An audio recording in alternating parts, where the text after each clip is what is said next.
ஆதிமூல பொருளே அணிமுகம் ஜோதியான அருளே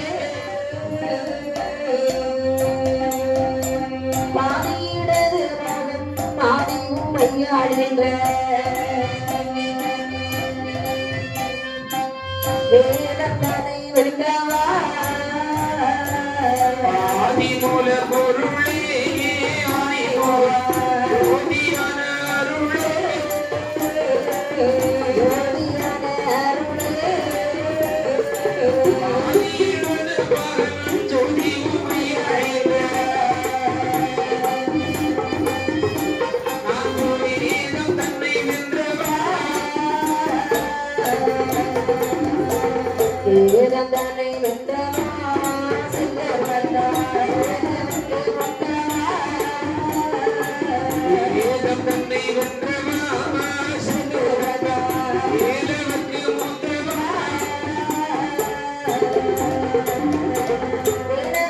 முன்னாலே வெள்ளையம்மா என்ற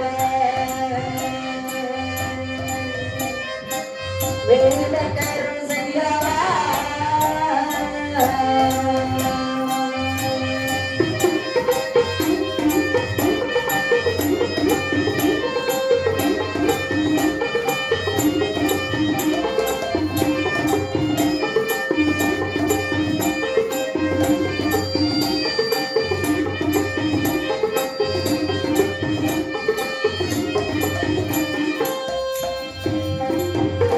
தந்தி குடரைரா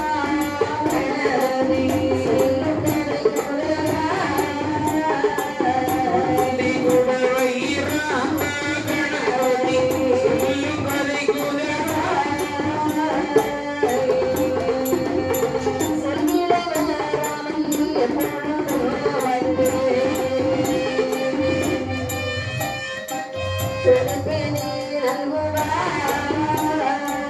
தந்தி குடவை ராம கணபதி சொல்லும் கதை குதரா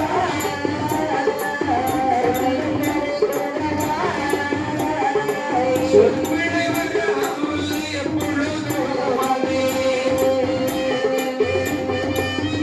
சுவாமி துதிப்பிரி நல்லோடானே.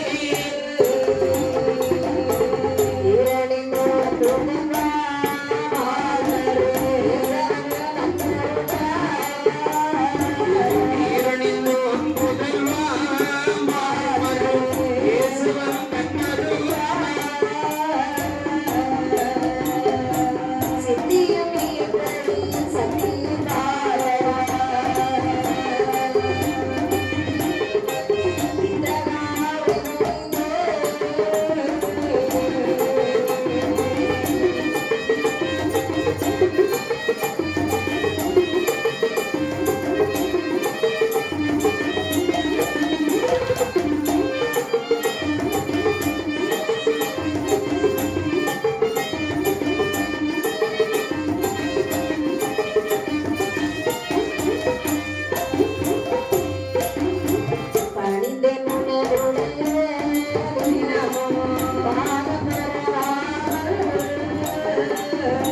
பணிந்தெனினருடைய நிலவோ பாதமருவாமல் பற்றி பிடித்து திசையும்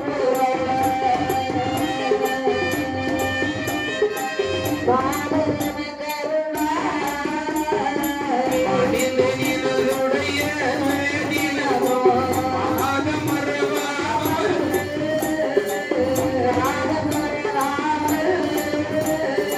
பற்றி பிடித்து உன்னை திசையும் போல இந்த பாலர் எமக்கருள்வாய். நாவில் கொடி வெள்ளமா சரஸ்வதி நாமுடன் ஆவில் கொடி வெள்ளம்மா சரஸ்வதி நாமுகன் தேவியரே. நல்லிசையானி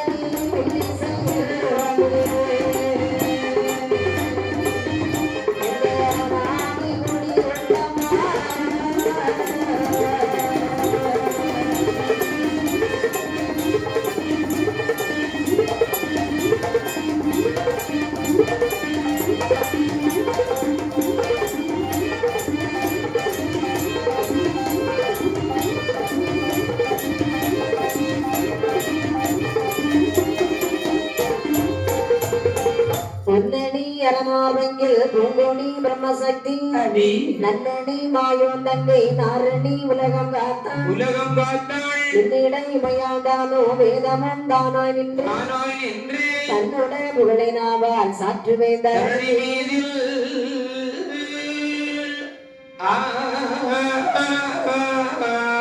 இடி இடித்தது போல் முழக்கமும் இருகையிலும் வேடையும் கத்தியும் ஏடையம்பத்தியும் கொண்டு தடியெடுத்து வருகின்ற வேளையில் சத்துராதி தடமுரண்டோடவும் உடம்புரண்டோடவும் வடிவு கொண்டு மலினமாகவே மாயனும் விடுதற்கு வல்லவனே என் சுவாமி இது விட்டுவர தேவனே சிவனே சிவசுடனை மாட சுவாமியே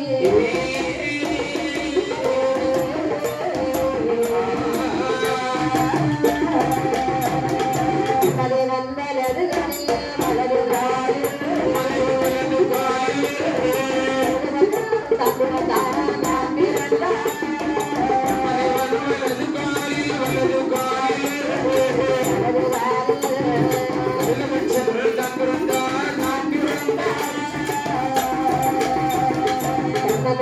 இடது கனிய இடது நாளில்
படைப்பு கர்த்தாவாகிய பிரம்மதேவன் வலதுக்கால் பெருவிரையில் அவதரிக்கிறான் தக்கராஜன்.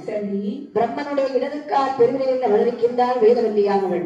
மும்மூர்த்திகளிலே ஒருவராக அறியப்பட்ட படைக்கும் தொழிலை செய்யக்கூடிய பிரம்மதேவன் இந்த அண்ட சராசரங்களிலே ஒரு ஆணையும் பெண்ணையும் உண்டு பண்ணினார். அந்த ஆண்மகன் தான் பிரஜாபதி தட்சன், பெண்மகள் தான் வேதவல்லி பெண்முடியானவள். பிறந்த ஆணும் பெண்ணும் ஒருவரை ஒருவர் மானியமனம் புரிந்து கொண்டு 7 கடலுக்கு அப்பாலே தக்காபுரம் என்று சொல்லக்கூடிய கோட்டை அமைந்த குணமுடனே அரசாண்டு வருகின்றார்கள். அப்படி ஆண்டு வரக்கூடிய நாளையிலே ஆதி கரைக்கண்ட பகவானுடைய திருவருளாலே ஆண்டவராருடைய திருவருளாலே 150 ஆண் குழந்தைகள் ஆண் பிள்ளைகளை பெற்றெடுத்தார்கள். 100 ஆண் மக்களும் 50 பெண் மக்களும் அடங்குவர். அதிலே 100 ஆண் குழந்தைகளை பிரம்மவிட்டு பயிற்றுவிக்க வேண்டும் என்று தவசிற்கு அனுப்பினார் தட்சன். அதை அறிந்த நாரத மகரிஷி என்கின்றார், உலகத்திலே ஒரு பிரம்மன் தான் இருக்க வேண்டும், பல பிரம்மாக்கள் தோன்றினால் யார் அவரை படைத்தார் என்ற பாகுபாடற்று போய்விடும். இந்த நாரத மகரிஷியினுடைய சூழ்ச்சியினாலே பகவானுடைய நெற்றிக்கண் தான் திறந்து அதிலிருந்து அனலானது வெளிப்பட்டு 100 ஆண் குழந்தைகளும் அவரவர் வளர்த்த வேள்வியையும் ஆண்டார்கள். மீதம் இருக்கக்கூடிய 50 பெண்மக்களையும் யார் யாருக்கெல்லாம் திருமணம் முடித்து கொடுக்கிறார் என்றால் யாருக்கெல்லாம் மனம் முடித்து கொடுத்தார்? சந்திரனுக்கு 27 பெண்களையும், வானத்தில் விளம்பரக்கூடிய சந்திர பகவானுக்கு 27 மனைவிமார்கள், அவை 27 தான் நம்ம 27 நட்சத்திரங்களாக போற்றி துதிக்கின்றோம். சரி, காசிவ முனிவருக்கு 13 பெண்கள். அப்படி தனவென்று சொல்லக்கூடிய மனுவுக்கு 10 பெண்களுமாகவே திருமணம் செய்து முடித்தார். ஆக 150 பிள்ளைகளை பெற்றும் மலனாக இருக்கின்றார் பிரஜாபதி தட்சன். நேராக தந்தையாகிய பிரம்மதேவனிடத்திலே வருகின்றார். தந்தையே, உம்மை வணங்கி மகிழ்கிறேன். வையகத்திலே பெரியவர் யார் என்பதை தாங்கள் தான் எனக்கு கூறுகிறீர்கள். இந்த வையகத்திலே பெரியவர் ஆதி சிவன் தான். உலகுக்கும் மூத்தவன், மும்மூர்த்திகளிலே முதலானவன். இந்த அண்ட சராசரங்களிலே இந்த அண்ட சராசரங்களை உண்டு பண்ணி ஆண்டு கொண்டிருக்கக்கூடிய ஆதி சிவனையும் வையகத்தில் பெரியவன். அதற்கு ஒரு பல புரட்சியும் நடத்தப்பட்டதப்பா. ஈசனுடைய அடியை தேடி பிரம்மதேவனும் முடியை தேடி விஷ்ணு பகவான் கிடைத்தார்கள். இறுதியாய் அடிமுடி காண முடியாத ஆனந்த இன்பமே என்று ஈசன் திருப்பாதத்திலே சரணாகதி அடைந்தார்கள். ஆதலால் என் அன்பு மகனே, வையகத்திலே பெரியவன் ஈசன் தான் என்று பிரம்மதேவன் உரைத்த மொழி கேட்டு சரி எண்ணுகின்றார் கட்சன். ஆனா நம்ம ஈசனை விட பெரியவனாக வேண்டும் என்று ஒரு ஆரோக்கியமான சிந்தனை இருந்தது. தக்கனிடம் ஆமா, தாயுமாகி தந்தையானவருக்கு தாயும் இல்லை தந்தையும் இல்லை. அப்பேற்பட்ட அம்மையப்ப கடவுளுக்கு நாமல் தகப்பனாக முடியுமா? என்றால் பகவானுடைய இடது பாகத்த மகள் பார்வதி நமக்கு மகளாய் பிறப்பாளை. ஆனால் பார்வதி பகவான் மனம் புரிந்து கொள்வார். பகவானுக்கு நாமல் மாமா என்ற உயர்ந்த அந்தஸ்தை கொடுத்து விடலாம் என்று பேராசை மிகுதியால் என்னமா செய்கின்றார். தக்கராஜன் ஆனவர் எப்படி தவமிருந்து வருகிறான் என்று பாருங்க. எப்படி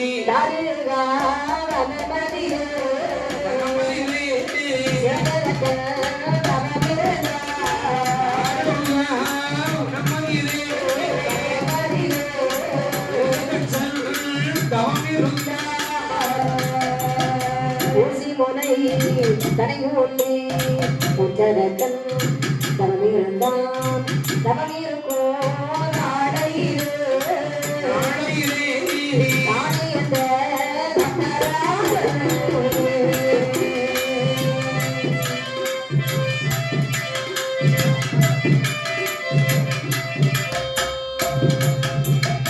பார்வதி மகளாகவும் பரமசிவனை மருமகனாக அடைய வேண்டும் என்று சொல்லி சக்கராஜனானவன் மானாராடியிலே ரோமிருந்து வருகின்றார். மானாராடி கரையோரத்திலே அனந்தவசு வருகின்றார். இங்கே இவர் இப்படி அனந்தவசு விரிந்து கொண்டிருக்க அந்த ரங்ககைலாச மாமலையிலே ஏத்தமிகு கைலாச மாமலையிலே என்னமா நடக்கின்றது? பகவானும் பார்வதியும் எப்படி அமர்ந்திருக்கிறார் என்றார். எப்படி அரதி இருக்கும் கைலாசம் கைலாசம்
மாமலையிலே பகவானும் பார்வதியும் இனிதாக அரசிருக்கின்றார்கள்.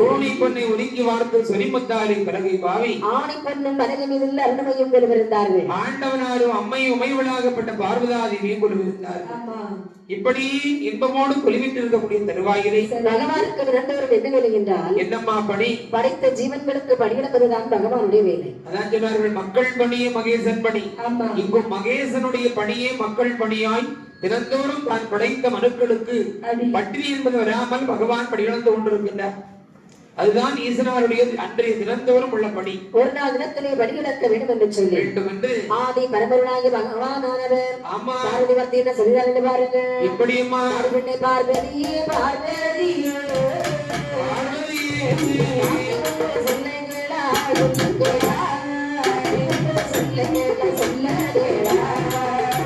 பார்வதியே பார்வதியே சொல்ல கேளாய் சொல்ல கேளாய் பார்வதி உண்டு சொல்ல கேளாய் சொல்ல கேளாய் பாரிலுள்ள ஊர்களுக்கு பணியிழந்த வாரியனோ பணியிழந்த வரவோ கைகளிலே நீ எடுப்பா பணியிழந்து வரப்பாடவோ பணியிழந்து வரப்பாடவோ இருப்பா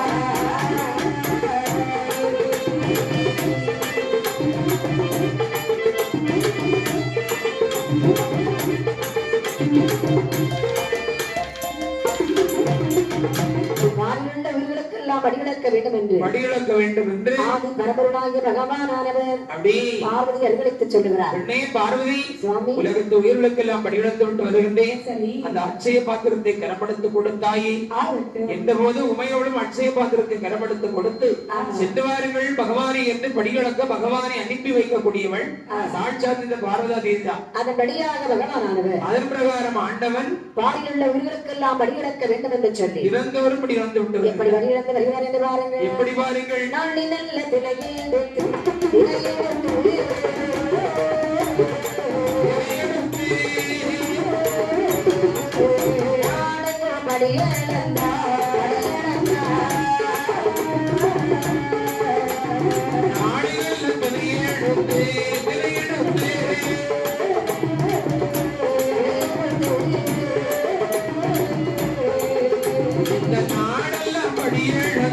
திரையெடுத்து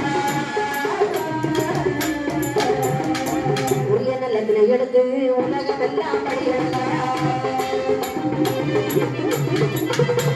ஆழாக்கு இதனை எடுத்து அகிலமெல்லாம்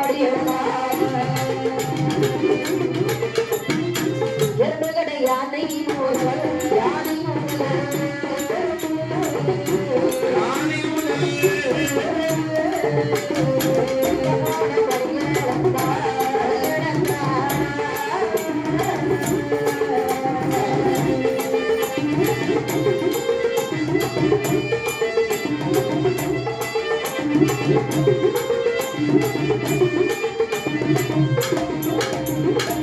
ஆதி பரம்பொருளாகிய பகவானானவர் என் அப்பனாகி ஆண்டவனாகி சிவனாய் வானிலுள்ள உயிர்களுக்கெல்லாம் படியிழக்க வேண்டும் என்று படியிழக்க வேண்டும் என்று எப்படி படியிழந்து விட்டு வருகிறார் என்றார். எப்படி அம்மா படியிழக்குகின்றார்? நாடி நல்ல திணையெடுத்து நாடகம் படியிழந்தார். மறைக்கா திரையெடுத்து இந்த மண்ணுலகம் எல்லாம் படியிழந்தார். ஒரிய நல்ல திணையெடுத்து உலகமெல்லாம் படியிழந்தார்.